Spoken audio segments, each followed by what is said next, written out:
বট বাহিনীর আমার পরিচয়গুলো একটু ভালো করে বংশ পরিচয় নেওয়ার দরকার। তোদের মতো মিসকিন না আমরা, ঠিক আছে? আলহামদুলিল্লাহ। তোরা তো ক্ষমতার জন্য আমেরিকার একবার আব্বা, তারপর ভারতের চাচা, তা আমরা এগুলো কেবল আব্বা ওটা চাচা ওটা ক্ষমতার দরকার নেই। আমার দাদা দুষ্টিতে আলহামদুলিল্লাহ ক্ষমতা দেখিয়ে আসছে আমাদের। ক্ষমতা আমরা যখন যাবো পুরো প্রজন্মরই তারপর ক্ষমতা যাবো আমরা একসাথে, ঠিক আছে? আমার কথা হলো বিএনপি আওয়ামী লীগ অমুক তমুক আমলাতন্ত্র চরিত্র হনন তো ঠিক না, ঠিক আছে? চরিত্র হনন করা মানুষের, এই যে তার যে ওর মানে এমন বানাইছে তারা, এত রিলিজ, এত ভিডিও, কি খাম্বা তারেক খাম্বা তারেক খাম্বা। তোমাদের গুলো বললো তো আমি মুসলিম ঐক্য চাই, কিন্তু আমি ঘুমার গামা সব ফাঁস করে দিতে পারবো তোমাদের, ঠিক আছে?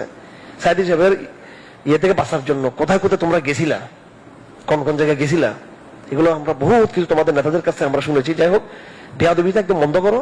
হ্যাঁ, বেয়াদবি করি, বেয়াদবি করলে পারবা না তোমরা আমাদের সাথে, কখনো পারবা না, কখনো পারবা না বেয়াদবি করে তোমরা আমাদের।